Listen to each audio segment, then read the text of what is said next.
there were two things that made me want to do this play, and I think that interested the Readers Theater Committee from Winchester as well. And that is, the first is that it's contemporary. It is about things that are going on now. So it's about the difference between facts and what can you consider a fact and what's the truth, which obviously has been a source of conversation for some years now, and remains so. And the other is that for this particular play, it doesn't wind up in any kind of neat package. This is as close as you're going to get to a spoiler, folks. My name is Eric Santafolk. I played the role of John Diagata, and it's a very interesting guy. I think he looks at his work as art, in addition to being very factual. John. What is a Jim Fingal and why is it fucking with my essay?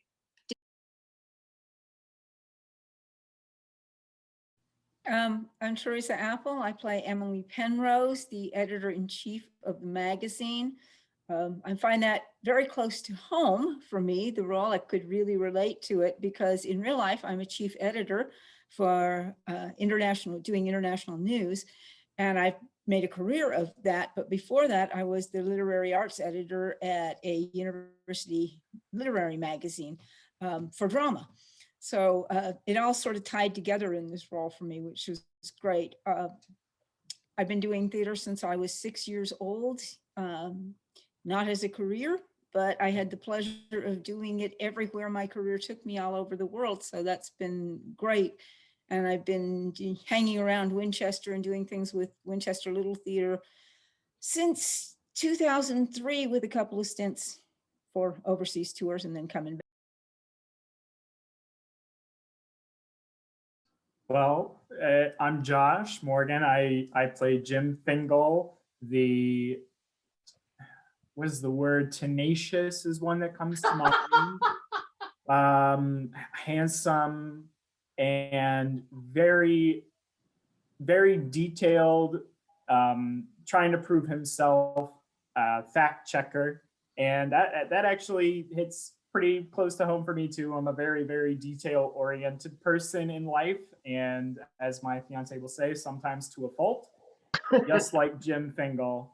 And it was definitely an easy role to get into, but the play itself was definitely a scenario in which I don't know if I would find myself going to someone's home to fact check their house. Oh, okay. She is freaking out. I'm flying out. Stay there. Get out of there, but stay there. Hey. She's flying out. She's what? Mom's pissed. Experience from many theaters in the area, the former Schultz Theater, the Rouse Theater Shenandoah, Selah Theater Project.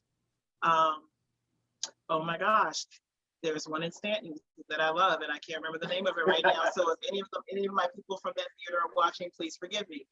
I've been acting for a really long time. I have done quite a bit of virtual and readers theater during this pandemic. And it was probably one of the easiest things. What I look like, I just had to come on and say some words every now and then, that's it. For me, it's virtual theater, virtual performances, because I've both done a little bit of direction and then I've been in a couple other performances that were actually directed by Sally. For me, it's a little harder because you don't have you're not in the room with the other folks. I mean, you're not playing, you can't play off of them in the same way that you could if they were all there. You're right, it's up close and personal and you're trying to portray your character the way you see it in your head, but you can't use your full body to do that. And you're also staring at either a screen behind you or a screen to the side of you with script and trying to read the script and not making it look like you're doing this.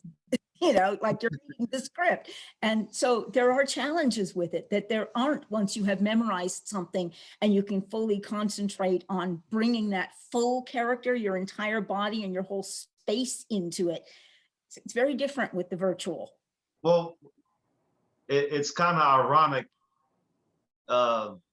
and it's similar to my character in terms of, without giving too much away, the rhythm of my work.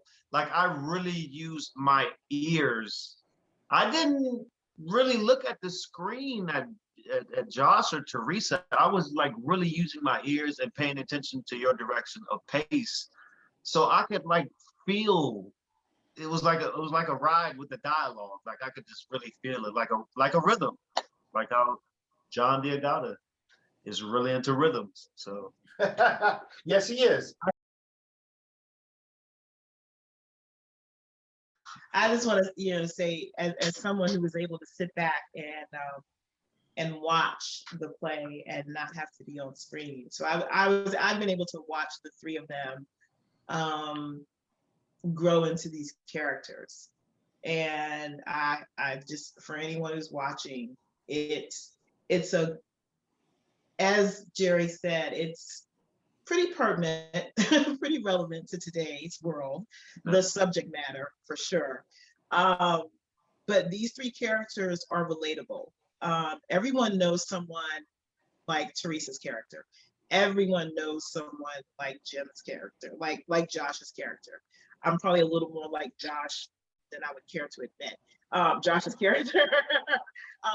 And everyone knows a John Diagata, a person who just feels like their work is their baby and should not be questioned.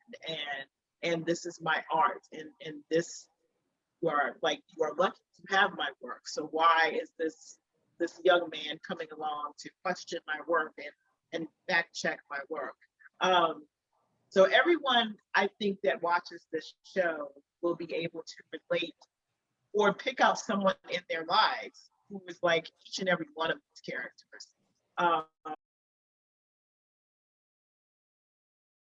So having said that, what do you, as you embody these characters, what do you think you learned about them and or the idea of the truth and facts? I mean, what if anything have you got as a takeaway for you? Again, try not to do any spoilers, but what have you got as takeaways for yourselves? well, for me, it reminded me of in how like truth relates. Like, yes, there's universal truth, but it reminded me about like the bystander effect.